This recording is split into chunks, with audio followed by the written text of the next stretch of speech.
आणि मग असा तो ठिकाणी घोष झाला आणि तो घोष म्हणजेच आज आपण जो बीज मंत्र म्हणतो ज्ञानोबा तुकाराम. तो दिवस होता ज्येष्ठ वद्य सप्तमी सन 1685.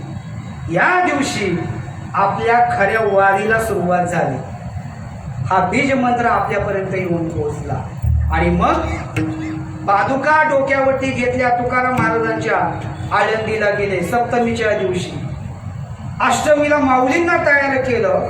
माऊलींच्या पादुका आपल्या डोक्यावरती घेतल्या म्हणजे खांद्यावरती घेतल्या आणि वाट चालू झाली. ती वाट आतापर्यंत चालू आहे आणि म्हणून जो त्या वाटेने जातो त्याला बाकी वाटा बघाव्या लागत नाही.